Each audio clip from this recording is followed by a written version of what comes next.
अध्यक्ष और मेरे लिए तो हमेशा प्रेरणा के स्रोत श्री सतीश उपाध्याय जी भी हैं। वो विस्तार से पार्टी के कुछ कार्यक्रमों की चर्चा आपके समक्ष रखेंगे। दिल्ली की राजनीति कल से नाटक नौटंकी के अपने पुराने मापदंड पे, जिससे अरविंद केजरीवाल हर विधानसभा चुनाव लड़ते हैं 2013 से अब तक, वो सब आपके लिए हास्य का सामग्री, आश्चर्य की सामग्री सब कल से चालू हो गई है। मैं माननीय अध्यक्ष जी से अनुरोध करूंगा कि आपने तो बहुत दिन पहले ही ये फोरकास्ट कर दिया था कि कोई थप्पड़ वप्पड़ किसी दिन पड़ने वाला है किसी के, तो अध्यक्ष जी इस प्रेस वार्ता को अब औपचारिक रूप से प्रारंभ करेंगे। धन्यवाद प्रवीण जी। इस प्रेस वार्ता में मेरे साथ उपस्थित हमारे पूर्व प्रदेश अध्यक्ष आदरणीय श्री सतीश उपाध्याय जी, उपस्थित सभी मित्रों, बहुत देर की मेहरबान अध्यात्म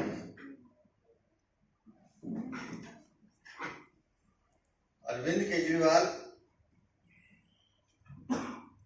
ने जो आज वक्तव्य दिया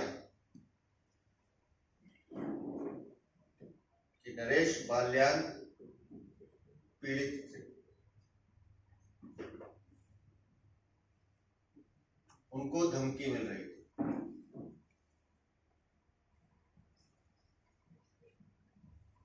कल जो 3 ऑडियो क्लिप्स आई हैं,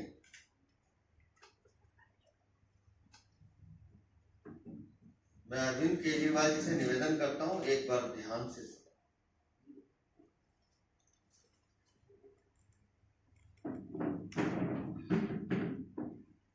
जिसमें वो नरेश बालियान गैंगस्टर से बात करते हुए कह रहे हैं कि हाँ, मैंने कंप्लेंट दर्ज कराई क्योंकि कई सारे फोन आ रहे थे, मुझ पर शक ना हो।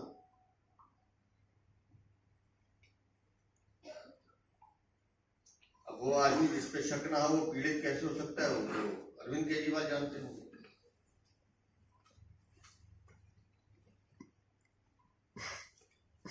और उस पूरी ऑडियो में अगर आप ध्यान से सुनेंगे तो आपको कई बार ऐसा लगेगा कि जैसे बहुत पुराने दोस्त नरेश बालियान और वो गैंगस्टर जो भी है, वो आपस में ऐसे बातें कर रहे हैं जैसे बिजनेस पार्टनर बात करते हैं। कल संजय सिंह ने कहा कि हमने पहली कंप्लेंट जुलाई में दी थी, जुलाई 2023।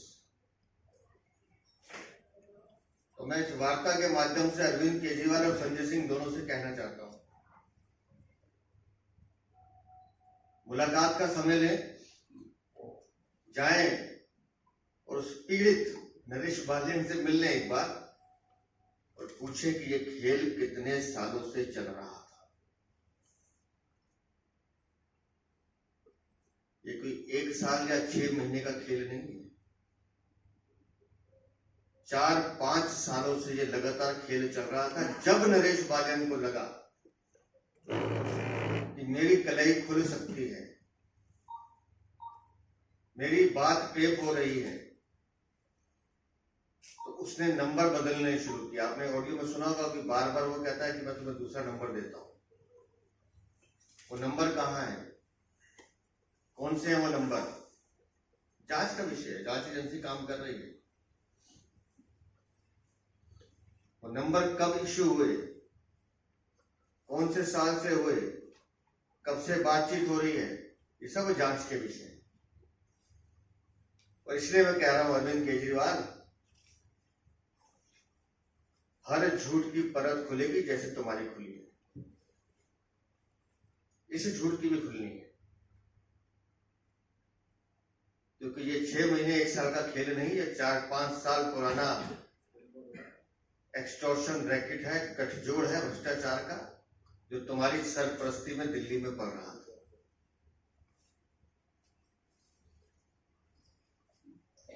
और ये कहानी एक पे नहीं रुकती है। आने वाले दिनों में और जानकारी आएगी। कल कुछ चीजें हमारे पास और हैं, तो कल मैं अपने साथियों के साथ दिल्ली के पुलिस कमिश्नर से टाइम लेकर उनको एक पत्र देने जा रहा हूं। इस पूरे मामले की छानबीन की जाए, जिन जिन से पैसे वसूले गए हैं। कुछ नाम तो ऑडियो में हैं। अब कुछ पीड़ित खुद संपर्क कर रहे हैं हमसे, वो बता रहे हैं कि हमसे भी किया गया था, हमको भी बाल्यान बुलाता था, हमको भी धमकाता था बाल्यान।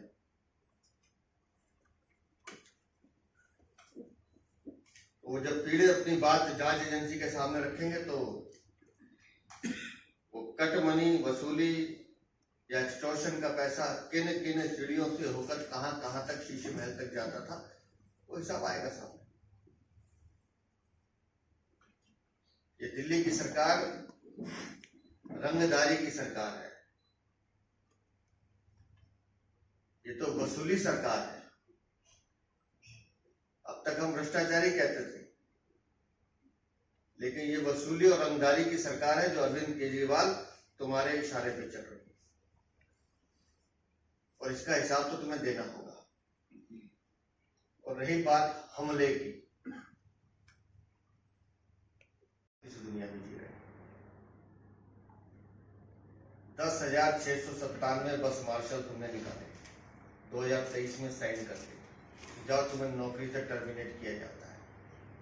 अशोक झा खानपुर डिपो में बस मार्शल था, एक एक रुपए के लिए तरस रहा था, बार बार आपके यहाँ प्रदर्शन करने आ रहा था, मांग कर रहा था कि बस मार्शल को लगाया जाए। और वो अगर गंदा पानी लेकर आपके पास आता है और वो गंदा पानी उछाला जाता है, तो क्या नाम उछाला जाता है, तो वो आपको एसिड दिखाई देता है। और सही भी है, दिल्ली में पानी एसिड ही है, जहरीला ही है। जिस पानी को पीने से सरकारी अस्पतालों में 21,000 लोग मर जाएं,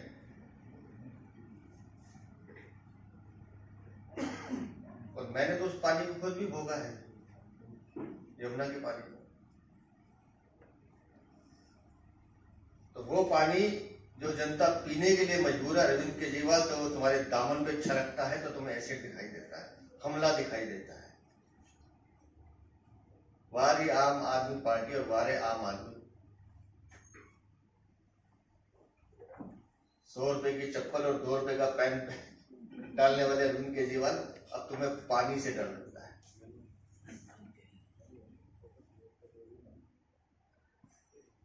अगर उन बस मार्शलों की हाय या उनकी जो पीड़ा है वो आपको समझ में नहीं आती अरविंद केजरीवाल, तो समझ लीजिए कि आपकी संवेदना बिल्कुल खत्म हो गई। आप इधर उधर की बातें करते हैं। मैं फिर कह रहा हूं, दिवाली गए हुए कितने दिन हो गए, आज भी वो यूनिवर्सिटी की सड़क बनी नहीं है जहां आप जाके मुआयना, पहली सड़क जिसका आपने मुआयना किया, कहां गई वो 89 सड़कें? दिवाली तक पूरी दिल्ली की सड़कें बनाने का वादा किया था, क्यों उसकी बात नहीं करते अरविंद केजरीवाल? गंदे पानी की बात नहीं करते, बिजली के बढ़े हुए बिलों की बात नहीं करते, पूरी दिल्ली कूड़े का कचरा बनी हुई है उसकी बात नहीं करते, कूड़े के पहाड़ की बात नहीं करते, जो 12 कमोड उठा के घर से ले गए, टॉयलेट चोरी करके ले गए, तो उसकी बात नहीं करते, करोड़ों रुपए के शीश महल की बात नहीं करते, लेकिन हमले की बात करते, क्योंकि तुम्हारे पास विषय नहीं है। तुम्हें पता है कि ये सब बातों पर जनता को बार बार नहीं ठग सकते। मैं दिल्ली में आऊंगा तो मैं बिजली के बिल माफ करूंगा, मैं दिल्ली में आऊंगा तो मैं पानी के बिल माफ करूंगा। अरे भैया, सरकार तुम्हारी है, मुख्यमंत्री तुम्हारी है, अफसर तुम्हारे हैं, जल बोर्ड तुम्हारा है, डिस्काउंट तुम्हारे हैं, आज करो। नहीं कर सकते क्योंकि कमीशन, लूट, चोरी वो चल रही है। आज की इस प्रेस वार्ता में अरविंद केजरीवाल तुम्हारे दोनों दावे, नरेश बालियान वाला भी और हमले वाला भी, ये सिर्फ जुमले हैं जो तुम इधर उधर की बातें करके बहकाना चाहते हो। दिल्ली की जनता जानती है इस बात को कि आपका राजनीतिक नौटंकी का सफर अब समाप्ति की ओर है। फिर कह रहा हूं, वीरेंद्र सचदेवा के वीडियो एडिट करने से काम नहीं चलेगा आम आदमी पार्टी वालों। अरविंद केजरीवाल की जमीन खिसक चुकी है, एहसास हो चुका है, इसलिए घबराहट है और उस घबराहट में ऐसे हमले ये बार बार अपने ऊपर करवाने की कोशिश करेंगे, जिसकी घोषणा मैंने पहले भी की थी 3 महीने पहले। ये नौटंकी अभी अगले 60-70 दिन लगातार चलेगी और आप दिल्ली वालों को एक फ्री का मनोरंजन, ये फ्री का मनोरंजन आपको देखने को मिलेगा। और बेहतर होता जब आप आज नरेश बालियान पे बोल रहे थे तो 2 शब्द नरेश यादव पे बोल देते, जिसे 2 साल की सजा सुनाई है कोर्ट ने, वो भी आम आदमी पार्टी का विधायक है। एक बार ताहिर हुसैन को याद कर लेते, जिसने पूरी दिल्ली को दंगे में धकेलने का काम किया। यह जो लंबी फहरिस्त आपके रंगीनों की आपके पास है, जो अनेक अपराधों में लिप्त हैं, एक आध बार उनका नाम ले लेते। अरविंद केजरीवाल जितने विधायक आपके नहीं, उससे ज्यादा अपराध हैं आप लोगों के, जो दिल्ली की जनता के सामने हम रखेंगे। बहुत बहुत धन्यवाद। भ्रष्टाचार के शासन को, इस निष्क्रियता के कुशासन को हटाने के लिए जनता से सीधा संवाद जोड़ने जा रही है।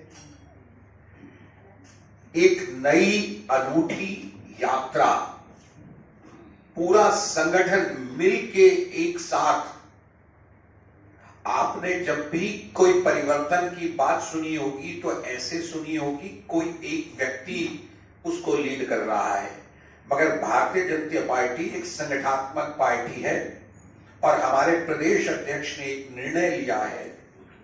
मैं चाहूंगा कि वो उस संगठन का क्या निर्णय है, इस परिवर्तन को लाने के लिए हम किस तरह काम करेंगे, कब से एक यात्रा प्रारंभ करेंगे, उस सब की घोषणा करेंगे अध्यक्ष जी।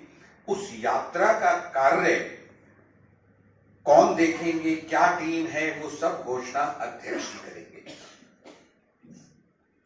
साथियों, दिल्ली में चुनाव अब बिल्कुल मुहाने पर है और दिल्ली की जनता मन बना चुकी है कि इस भ्रष्टाचारी और वसूली सरकार से हमें मुक्ति चाहिए।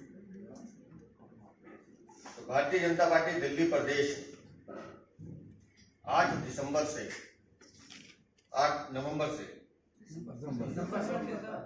महीने भी याद नहीं, 8 दिसंबर से दिल्ली में परिवर्तन यात्रा प्रारंभ करेंगे। दिल्ली की 70 विधानसभाओं को ये यात्रा छूते हुए निकलेगी और इस यात्रा के कन्वीनर, संयोजक हमारे वरिष्ठ साथी श्रीमान सतीश उपाध्याय जी रहेंगे, जिनके नेतृत्व में इस पूरी यात्रा का प्रारूप तैयार किया जा रहा है। इस यात्रा की सबसे बड़ी विशेषता है कि 7 यात्राएं 7 लोकसभा से एक साथ प्रारंभ होंगी और एक दिन में एक विधानसभा हर यात्रा करेगी, जिसका प्रारंभ सुबह होगा, समापन शाम को होगा। और ये परिवर्तन यात्रा पद यात्रा होगी। किसी रथ पर बैठ के हाथ हिलाते हुए नहीं जाएंगे, जनता से संवाद करेंगे, बात करेंगे। इस पूरी यात्रा के विषय में मैं चाहूंगा श्री सतीश उपाध्याय जी आपके सामने अपना वक्तव्य दें। श्री सतीश उपाध्याय जी। यशस्वी जुझारू और जो लगातार इस भ्रष्ट सरकार को पर्दाफाश करने का काम कर रहे हैं, ऐसे श्री वीरेंद्र सचदेवा जी, हमारे मीडिया के प्रमुख, पुराने मेरे साथी प्रवीण शंकर कपूर जी। वास्तव में तो 10 साल दिल्ली बेहाल, पहले तो हम खाली बेहाल ही कहते थे, पहले हम खाली मिसरूल की बात करते थे, पहले हम इस सरकार ने कुछ नहीं किया इसकी बात करते थे।